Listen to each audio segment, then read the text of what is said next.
Hey friends, this is Abby with Abby's Musings, where I'm committed to providing you with doses of motivation and positivity through 90 seconds in the Word. Before I share our verse for today, I got two things to say. Could you believe my AC still is not working? Okay.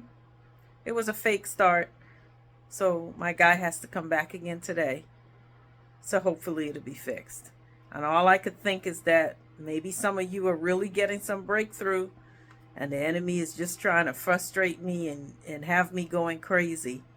But I will tell you that as terrible as it's been, I've been having a peace about it. So I'm going to call that a growth. And number two, I've been playing around with trying to beat my face. And all I got to say is more power to you, beautiful women that do it every day. I swear to take me an hour or more just to figure out how to line stuff up.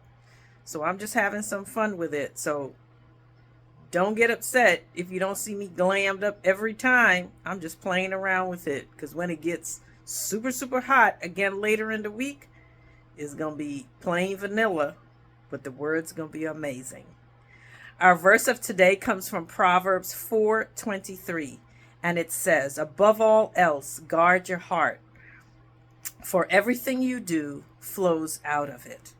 The King James Version talks about being diligent with your heart, for out of it comes the issues of life. Pretty much saying the same thing, and right in line with what we were talking about even yesterday about the heart and what comes out of your mouth. What comes out of your mouth is often a representation or a reflection of what comes out of your heart.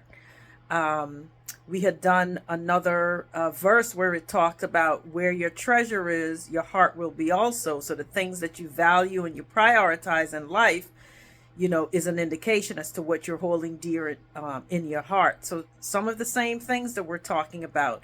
But in today's verse, more specifically about guarding your heart, is making sure, because out of our heart flows responses, emotions, reactions, thoughts, beliefs, all of those things we hold dear in our heart. So if the verse is telling us to guard our heart, it's making sure that it's so easy to go astray, depending on what you experience, and we should reflect and filter what is going on in our heart against the word of God and his righteousness, right? There's even another verse, I believe it's in 2 Corinthians. I can't remember if I shared it here before, where it says we hold every thought captive, right? And compare it or hold it against the knowledge of Christ. So again, everything that we're holding on to in our hearts, we want to make sure, well, how does this align? What does the word of God say about this? And what I love about the book of Proverbs, really, again, it's a book that we can go through, several books that we can go through, and so many issues that we still deal with life today, and we're going to deal with it to come, or somebody else is dealing with it, can be reflected in it. And there's so much wisdom that can be gained from it. So here it's telling us to guard our heart. So how do we guard our heart? We're mindful of not only what we entertain in our eyes and our ears and what people pour into and where we're drawing wisdom from. We guard our heart by being mindful as to what we let fester in it. I'll give you an example. Someone said something a little offensive to me yesterday. It wasn't offensive to me. The person was being awkward. If I keep thinking about it and if I keep holding on to it, what would happen over time? I would get angry every time I think about it. I would start to have some degree of unforgiveness. I would even have some bitterness build up in my heart and spirit around it, right? So in that example, me guarding my heart means what? I'm going to be mindful that every time I reflect on it, that I look for a different perspective on it, or I consciously tell myself, you know what?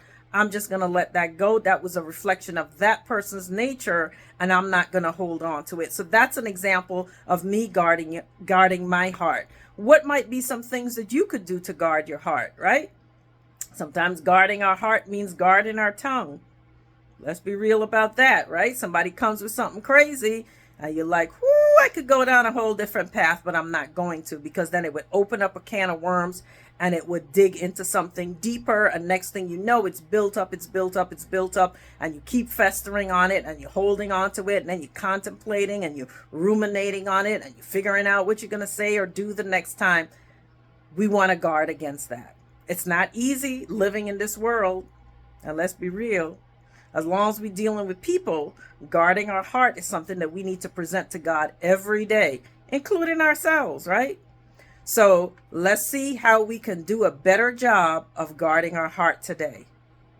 All right. Stay encouraged, friends. I'll see you soon. And I promise I'll be able to have good news about my AC. Take care.